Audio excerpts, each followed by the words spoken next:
Hello and welcome to the Soccer Brothers podcast. This is episode number 38. So a little bit of information for you guys. We did record an episode with me, Sahil, and Dhinesh, who was on the last episode. Unfortunately, our audio file was messed up, so we do have to re-record. And also, unfortunately, Sahil will not be joining us because he still is on vacation, and we just really couldn't find the time. So, once again, I'm joined by Dhinesh Raj. Say hi, Dhinesh. Hello. So today we're going to talk about the U.S. men's national team 2-0 loss against Guatemala. Before that, we'll talk about the U23's 1-1 draw against Colombia very, very briefly. Our emotions probably aren't as raw as they were last night, but we're going to try. We haven't rewatched the matches. We really couldn't get ourselves to. So we'll see where it goes. We just want to get our thoughts out on what this means for the U.S. national team. Want to talk about Jürgen Klinsmann. We want to talk about some of the stuff you guys have been saying on Twitter. So, before we get into our discussion, I just want to remind you to go check out Ambitious Strike. Ambitious Strike is a soccer apparel brand. You can check out their website, ambitiousstrike.com. That's AMBITIOUSSTRYK.com. Make sure you use the code BROTHERS at checkout for a 15% discount on your entire order. They have a new logo. It looks fantastic, and we absolutely love them. As always, the link is in the description. All right, D. Before we talk about the Guatemala match, let's talk about the U23 men's national team in the Olympic qualifying match, playoff match, like the first leg.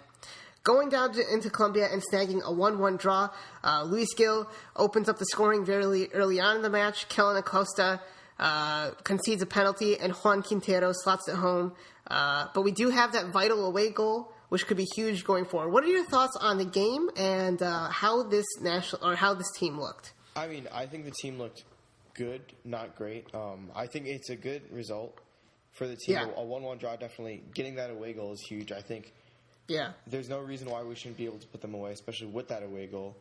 I mean, I think it was a good performance. I think there's some things that could have been better. Right. I know left back is a position that Kellen Acosta isn't exactly acclimatized to, and I'm not sure why he started there, but I mean... Yeah, he was starting at right back. Right back, excuse me. Yeah. Eric Miller was playing left back. He was, who was decent. But Kellen Acosta is not a fullback. Yeah. Not a fullback. I think that was the biggest flaw with this match. Yeah. Obviously, we didn't have very much possession. Colombia had about 75% possession. But we played the way we wanted to play. We had chances to score. We could have had a couple more goals. In the end, it's disappointing that we conceded the penalty. Juan Quintero for Colombia is a star.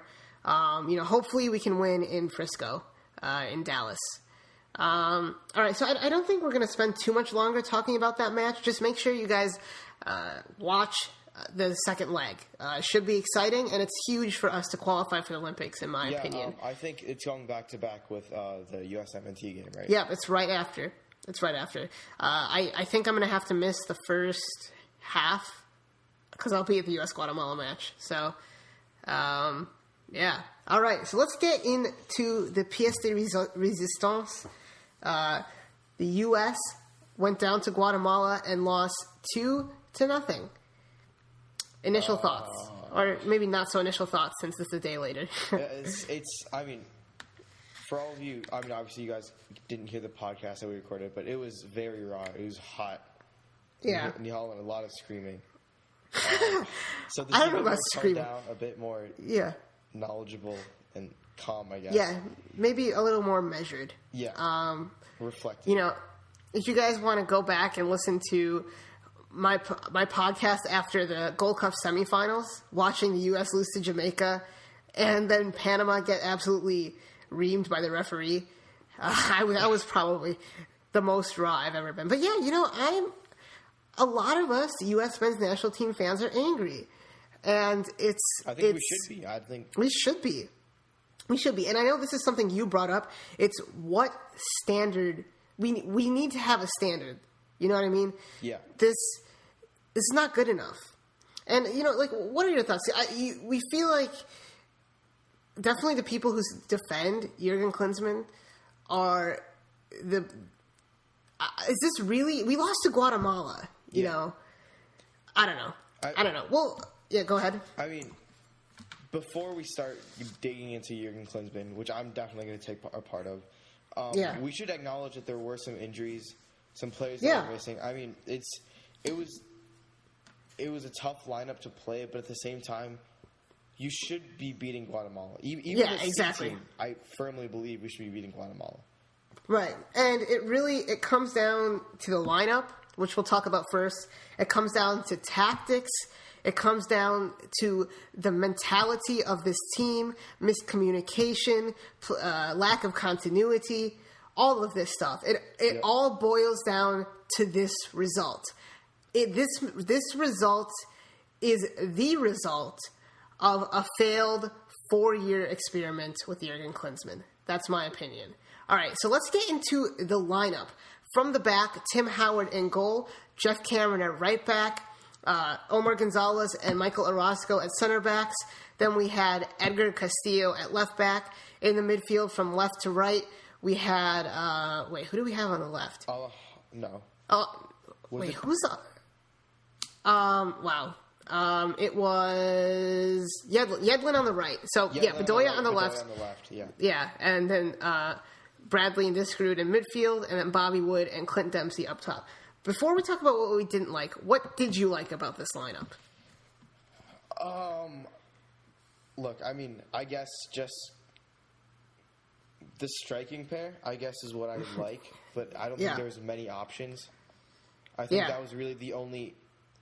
Jürgen couldn't go wrong with who he started as strikers, I guess. Because I feel like that was the obvious striking partnership, and I think especially since it was going to be. Yeah, especially since Josie's not healthy. Yeah. And not fit. I guess I liked Michael Bradley in midfield, if that's how you're boiling down. Okay. I'm glad that he wasn't played at right back, because we don't know what to expect from Jürgen anymore. Yeah, he has played at right back under Jürgen before.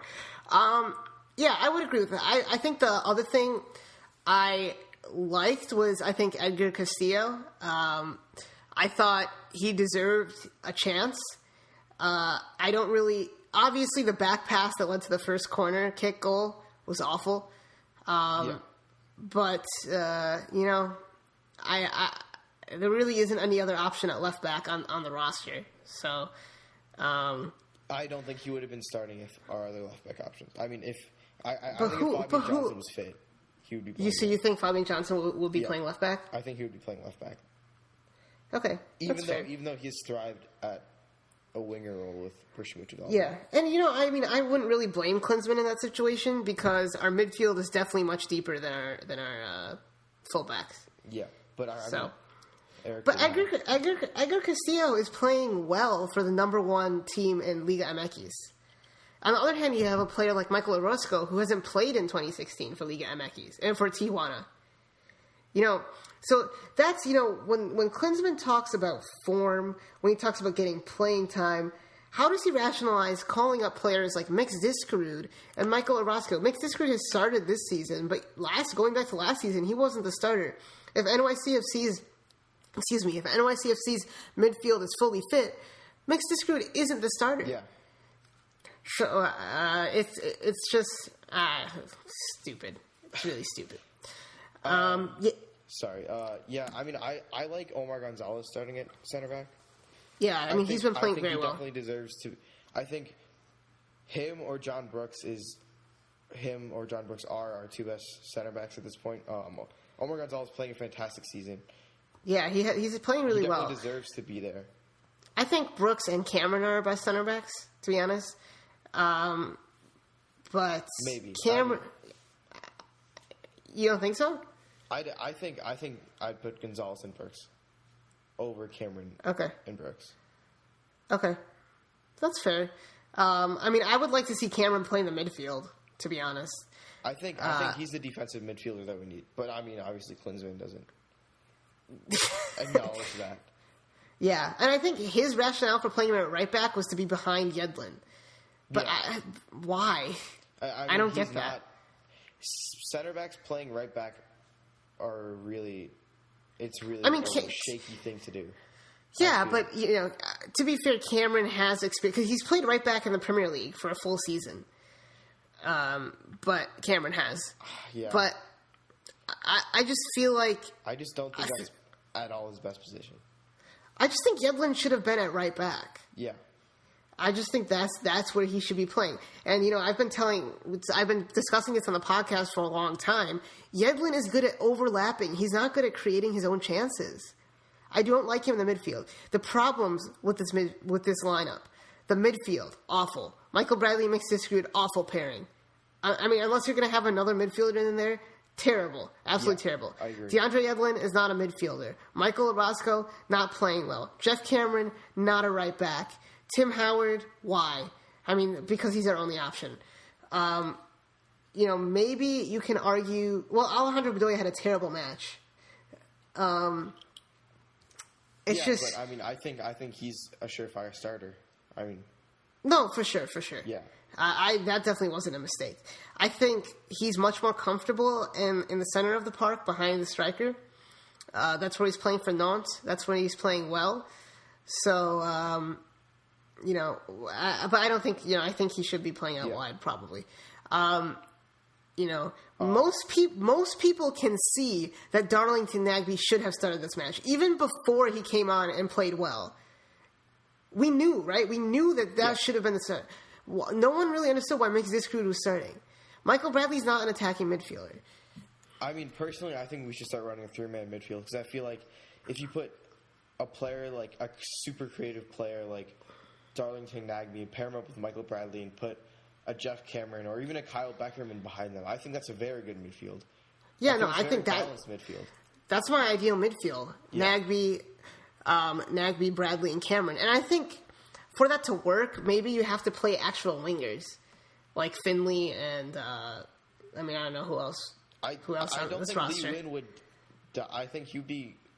So play Lee Win. Sure. I mean, it's an experiment, I guess. Yeah. So I mean. I guess that's the trouble you get into. Yeah. I don't know. I think... but I'd rather have him play as players that are in form and try something out than play as players that are out of form and try something out. Yeah. And like you said, there were injuries. Yeah. Fabian Johnson being the big one. And I just think, here's a tweet that I think really, really sums it up. This is from @RCON14, Arcon14. Promised attacking soccer, we got Michael Bradley at attacking midfielder, Yedlin at right midfield, and Cameron at right back in a regressive flat 4-4-2. Exactly. It's exactly right.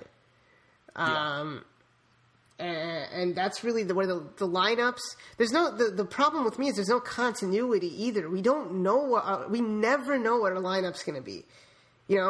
We never know what it's going to look like. And that's a problem. We don't know if Yedlin's going to play right back or right midfield. We don't know where Jeff Cameron's going to play. We don't know who our center back partnership's going to be. We don't know who's going to be playing next to Michael Bradley. We don't know who's going to be playing next to Clint Dempsey. We don't know which side of the field Alejandro Bedoya is going to be playing on. We don't know who our left back's going to be. We don't even know who our goalkeeper is going to be. I mean, how? That's not a way to operate a team. It doesn't work. Yeah. Yeah, I agree. And also, I think on the flip side of that, there is a negative sense of teams, of players being called in regardless of how they're doing. I feel like that's a more negative thing than not knowing who's playing where. Okay. Because Zardes is going to play. Zardes is going to be there. I mean, you have to feel that Yedlin's going to be there, regardless of how he does or what he does. Okay, but we have no better option than Yedlin, in my opinion. Yeah, maybe. We have no one playing at that level. But Zardes is always going to be there, regardless of how he does. Clint Dempsey, I guess Clint Dempsey, you can say he's a veteran. Yeah, but I mean, Clint Dempsey, I don't think we have any better options there either. Maybe better partnerships. I don't know. I would prefer Josie Altidore and Bobby Wood over Clint Dempsey and Bobby Wood. But obviously, Josie Altidore with the injuries, going back to that. I mean, the other problem is he promises attacking soccer. He wants to play proactive soccer, but the players on the field don't play that style. I mean, he's setting up his players for failure. We have Lee Win, we have Darlington Nagbe on this roster. Why are neither of those players on the pitch? We have a player like Sebastian Letjet who's not getting a call-up. We have a player like Benny Feilhaber who's not getting called up. These are players that can provide that for you. You know, we only have those players at the youth level right now who are playing on the national teams. You know, and maybe Christian Pulisic, if he comes on Tuesday, maybe he plays and he provides that. But, you know, some of these players that would help us, Matt Hedges at center back, who's actually playing instead of Michael Oresco, Eric Lehigh, who can play left back or right back, Benny Feilhaber, who's a player I know you love, Dax McCarty, who's a younger defensive midfielder, and people say, well, he's not young. People say he's old. Kyle Beckerman was older when he broke into this team. It can work. Sebastian Letjet is another player who I think deserves to be called up. He knows how to navigate space. He knows how to pick out a pass. He knows how to work pockets of space. And he is a player who's maybe doesn't provide pace, as much pace, but he's so quick on the ball. And those are the type of players we need. He's a really good creator, too. Yeah, exactly. Those are the types of players we need, I think. Like the Lee Win, Darlington Nagbe type.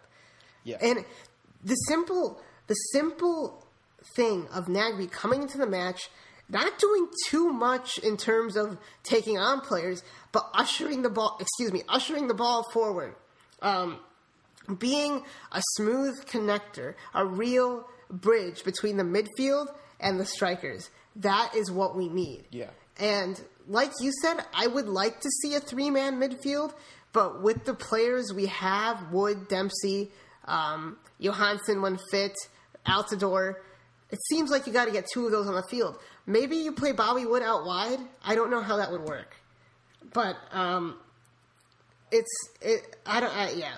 don't know. Yeah, I mean, going back to your Darlington Nagbe comment, I mean, I think I'd say him, Fabian Johnson, and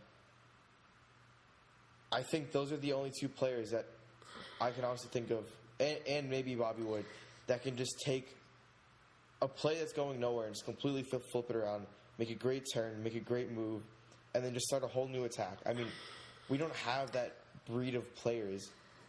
No, we don't. Playing. I mean, we have them. We just don't have them playing.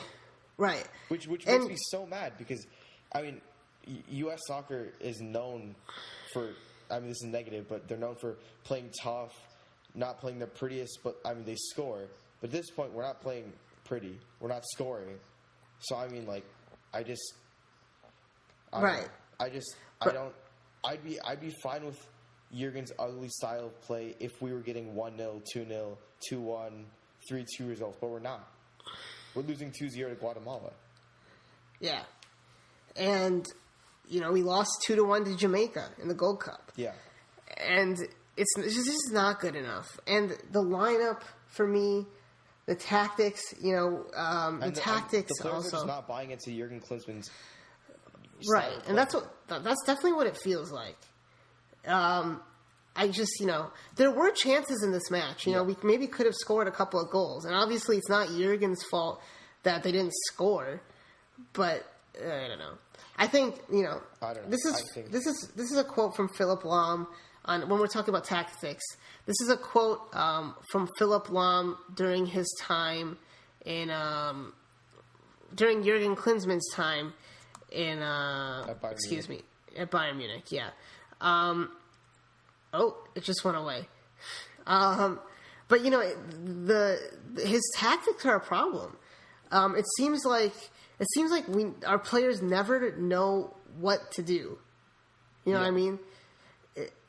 You know, we saw I think it was last January now, Will Trapp playing outside.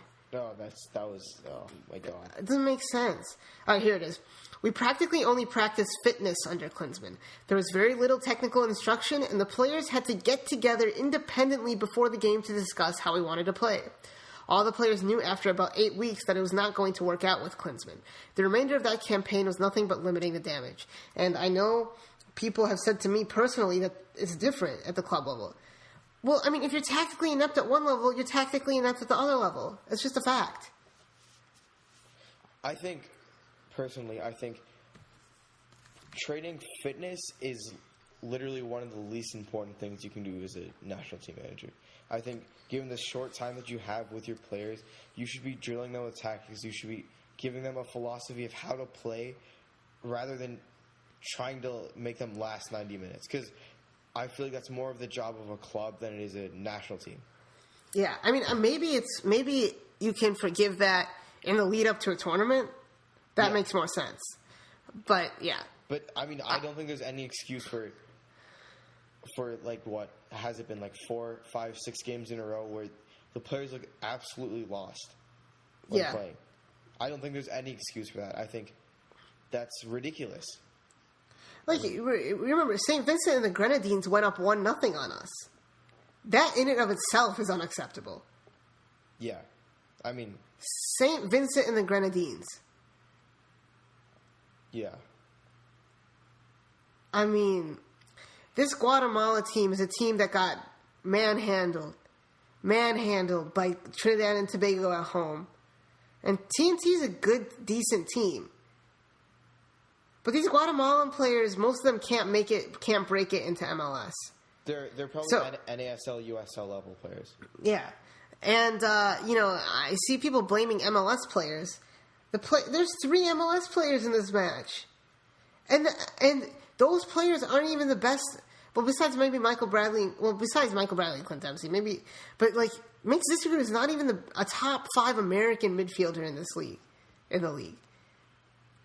I mean, it's outrageous. I think, going back to my Benny Feilhaber rant, it's just... Yeah. I mean, he is, what was he, third? I think third in MVP. Yeah, I think behind it's Jovinko and Kamara, maybe? Jovinko and Kamara, I believe is what it is. And, I mean, the plays that he makes is stupid sometimes. He can pick out a pass from a mile away. He can shoot a rocket off one touch. I mean... Yeah. He's a talent that we don't have anywhere close to with the players that are playing right now. I think Nagby's the only player that's close to his level. Yeah. I just don't understand. I think at least give Nagby a shot. Yeah, he is. I think a Nagby Feilhaber midfield would just tear up defenses. Maybe defensively it's a liability, but I'd rather see that than a discrete Bradley midfield. So, do you think it's time to drop Michael Bradley? I think for a game. Just because there are better options. I'm not saying he's a bad player, but I mean, we've never seen a talent like Benny Feilhaber before. I don't think... I mean, we've seen him on the national team before, though, in like 2007, 2008, 2010 World Cup. But was he ever playing at this level? No, he wasn't. I mean... I don't know. I feel like he's a player that we absolutely need. I think he turns us from an average team to a good team, or from a good team to a great team. Wow.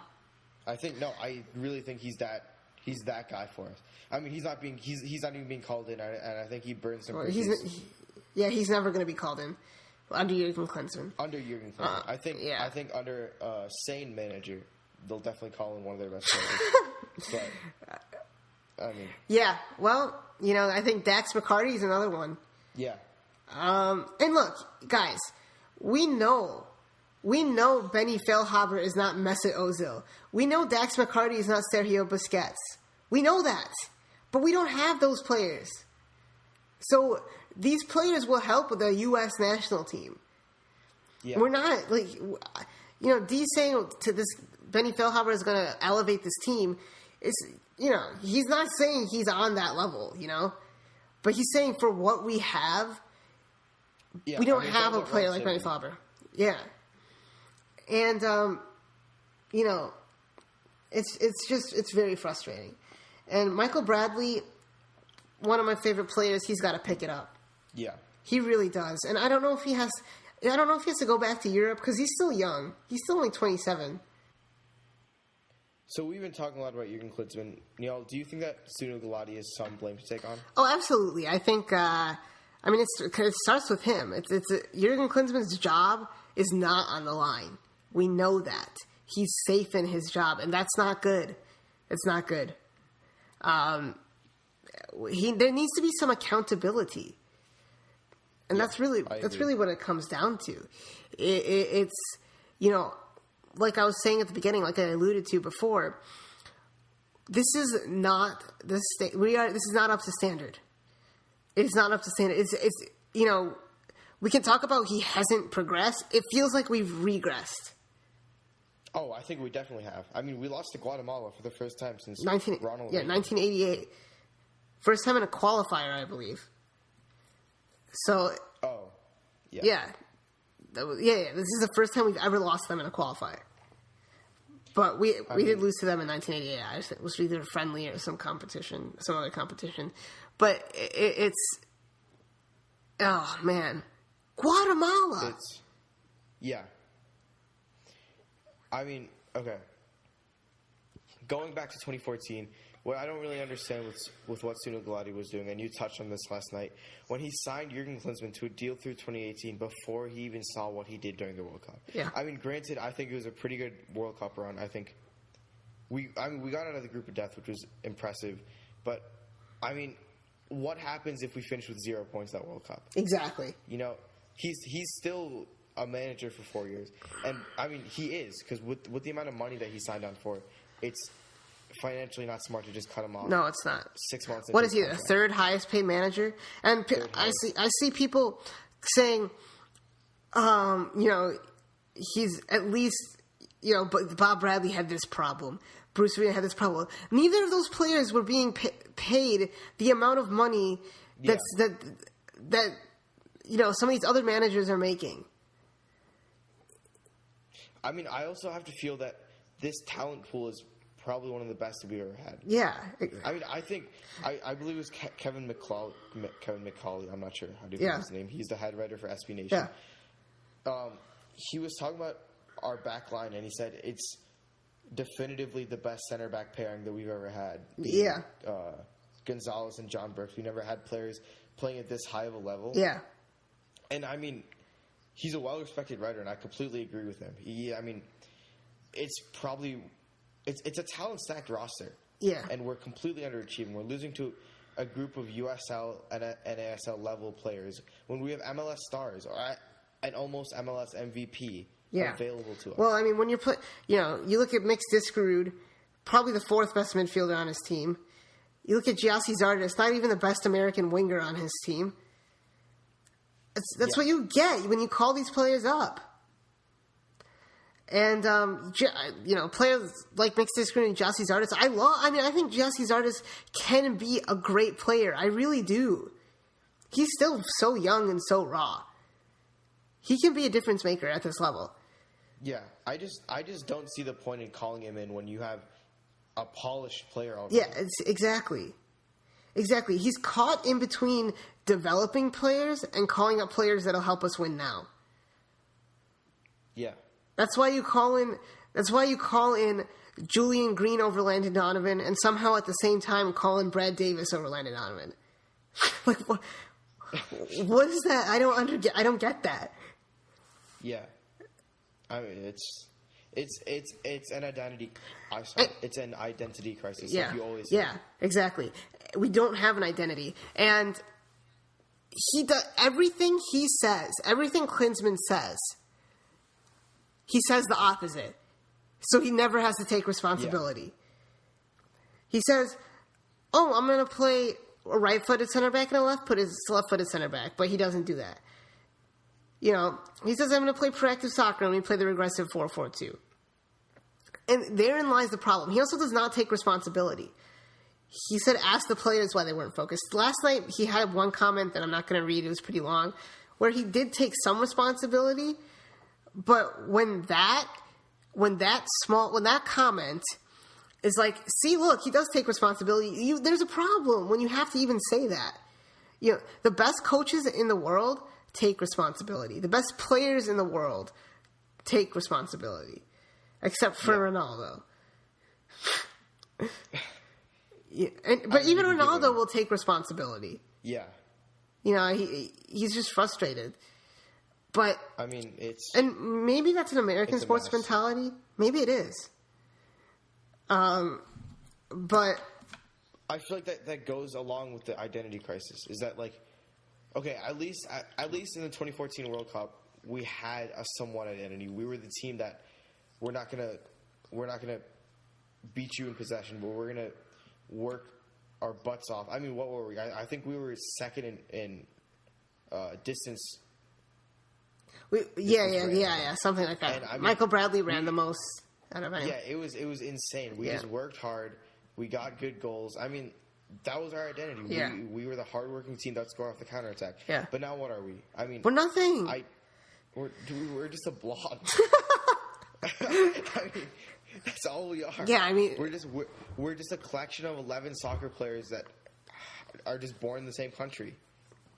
Or that's what we are. Yeah, I mean, not necessarily born here. Oh well, yeah, not born, but have the same. Yeah. Yeah, that was my bad. No, that's fine. I mean, they are all American. They are. Yeah. So, yeah, it's Klinsmann.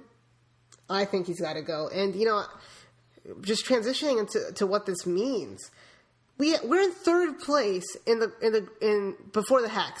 If we lose, we're out. We're not even going to make it to the Hex. Yeah. Ideally, we get 9 points. So I asked on Twitter, if Klinsmann drops points on Tuesday, do you think he should be fired? We got 40 votes, 75% or 30 people said yes. And, I mean, to people who said no, if we drop points on Tuesday, I mean, it's if we drop points on Tuesday, it's definitively, if last match's result wasn't enough, then it's definitively a rock bottom for U.S. soccer. Definitely. I think without a doubt. Definitely. Considering where we were only 2 years ago, or a year and a half ago. Yeah. To where we're at right now, I mean, I don't know. Well, okay. I think when people are defending Klinsmann and say the media is too hard on him, BS. U.S. soccer media is soft in terms of worldwide soccer media. Secondly, let's just talk about what Jürgen has promised. Proactive soccer hasn't happened. Win the Gold Cup last year, didn't happen. Qualify for the Confederations Cup, didn't happen. Get qualification for the Olympics, didn't happen. He failed in all categories. And he is the technical director. He doesn't develop players. It's a problem. And in talking about developing players, here's a quote by Tony Cruz. During Jürgen Klinsmann's time at Bayern, I personally missed everything, an idea of how to play football, adequate communication, and success. So, I mean, that's a World Cup winner. Yeah. Same with Philip Lahm. Yeah. It's just frustrating. He's the technical director. And people talk about him recruiting players. Gideon Zelalem was always going to play with the U.S. Julian Green, he recruited. I mean, Timmy Chandler came in under Jürgen Klinsmann. Under Bob Bradley. Jermaine Jones came in under Bob Bradley. David Reggie in 2000 or in 1998, came in under a different coach.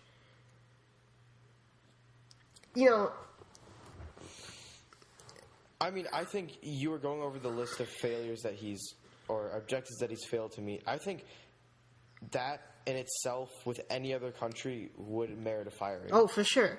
Because these are goals he set out. Yeah. When we talk about winning the Gold Cup, we didn't even make it to the final. If you could make it to the final and lose to Mexico, fine. And we we made it to extra time against Mexico in the CONCACAF Cup, but we got played off the field. Can anyone really say we deserve to win that match? Absolutely not. Proactive soccer, I haven't seen it. We can't even play proactive soccer against Guatemala. And sometimes, you touched on it, the players don't respond. And sometimes you need change. I really do believe sometimes you need change for the sake of change. Because obviously it's not working out. And you don't think so? I don't think we're magically going to become a top 10 team. But something needs to change. This is not good enough. It's just a fact. Yeah, it's scary how we've dropped off from a team that goes through the group of death, almost beats Belgium, to a team that might not even make the World Cup. I mean, it's just... Yeah, and Mexico had their problems, and they fired their managers. You said that last night. Yeah. I mean, yeah, it's really a tale of two teams, really. I mean, you have a team who's proactive, who trusted their players, and I mean, when their players reacted poorly to their coach, what happened? They fired their coach. Yeah. When it's like you said last night, it's a result-based business, right? And when they're not getting results, you can't give them excuses. Yeah. Well, it has to be what it has to be, and especially when you fail that many objectives, there's nothing you can say. Yeah. Well, and talking about Mexico, they call up players. Osorio calls up players that fit the system and that are going to play the system he wants to play. You know, Gio Dos Santos is not playing. Jesus Tecatito Corona is playing. You know what I mean? It's not, obviously Tecatito is a great player for Porto, but it's still like they play a style. They have a style.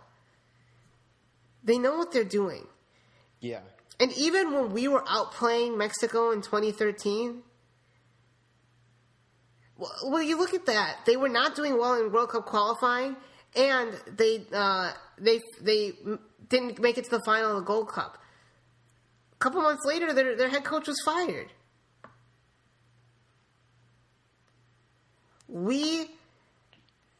I think that's where the blame on Sunil Gulati comes in. We as U.S. soccer fans deserve better, and we ought to demand better collectively. That's what we need to do. I'm going to the match on Tuesday. Maybe we need to start boycotting. Not watching, but going to. We need to do something. We need to come together as a fan base and say we're not happy. Maybe not say fire Klinsmann. We'll see. But the thing is, I want us to qualify, and we should not. I want to make it clear we should not boycott the team. That only helps our opponents. Don't boycott the team. But we as a fan base need to make ourselves heard instead of just saying on Twitter, individually, we're not happy. And, I don't even know how to go about that. But it's just, whether it's a TIFO, maybe the American Outlaws will do something. We deserve better. And, a couple months ago, Klinsmann said maybe the fan base doesn't understand us because they're uneducated. Does Philip Lahm not understand you because he's uneducated? How condescending of you. He said that? Yeah, essentially along those lines. I don't want to put words. It was basically, that's what he was implying. So I don't know. I just don't see why he shouldn't be fired. Because he's not giving us reasons. It's not like he's showing great promise, and we're just losing by like a header. And the fact that a cheap penalty. Yeah, exactly. And even if we win, I think he should be fired. We should win. I should be able to coach the team and win on Tuesday, especially when Carlos Ruiz is not even going to be there. All right, man. Is there anything else to really talk about with this? I don't know. I was pretty calm coming into this, but now that I'm coming out of this, it's so frustrating. It's extremely frustrating to see where we've dropped off to, and it's extremely frustrating to see a man like Jürgen Klinsmann, who's, I believe he single-handedly brought down the team. I think he's to blame 100%. He has to be to blame. Yeah. And it sucks we can say Klinsmann out all we want, but the sad reality is that I don't see him being fired until 2018. I agree with you. As long as he qualifies for the World Cup, it doesn't matter if he gets 1 point in the Copa America group. Yeah. Yeah, come 2018, yeah, he will be the coach of the U.S. national team. I hope I'm wrong, and that's the sad thing. The sad thing is that U.S. soccer won't do anything. Sunil Gulati will not do anything. Jürgen Klinsmann is his man, and ultimately, hopefully, it turns it around because I want Klinsmann to succeed. If Klinsmann succeeds, that means the national team is succeeding. Yeah. So no, I mean, yeah, and I hope he turns it around. I was definitely pro Klinsmann here, man, guys. I was pro Klinsmann, but I don't know how we can have the 2015 we just had and how you can be pro Klinsmann. I don't care about 2013. I don't care about the last World Cup. I care about what has recently happened. I also don't care about going to Germany, Netherlands, and winning. That doesn't matter. In friendlies. It doesn't matter. And you know what? In those matches, we played great soccer. We played toe-to-toe with those teams. So, maybe... That's the Klinsmann that I want to see. Exactly. I mean, we played so organized. Yeah. We looked like... I mean, it was ridiculous. To see where we've dropped off is sad. Yeah. And, hopefully maybe having Fabian Johnson... John Brooks won't be back, but having Fabian Johnson... Hopefully that makes the difference. But he can't do everything. Yeah. I think he's without a doubt our best player. Yeah, I mean, John Brooks, I think you can make an argument. But yeah, I would agree with you. All right, man. I think, I don't really have too much else to say. Yeah. I think people who think somehow because Jürgen Klinsmann won a World Cup that makes him a good coach means absolutely nothing. Yeah. Absolutely not. It means absolutely nothing. I mean, I don't know. I just don't understand how you can because Greg go. I just yeah. How can you not teach a team tactics like that? That's I don't know. I feel like we've beat the dead horse or kicked a dead horse, whatever the expression. Yeah, it's beating a dead horse. It's beating a dead horse. Yeah, we are. I just want to emphasize we deserve better. We do. Because we deserve transparent. We deserve answers. Why I want Sunil Gulati to make a statement. I want him to say that this is not good enough, and that he is working with Jürgen Klinsmann to get these results, if nothing else. And maybe the fact that Gulati hasn't said anything after this match, maybe Klinsmann will be fired. It doesn't make any sense to fire him now. Yeah.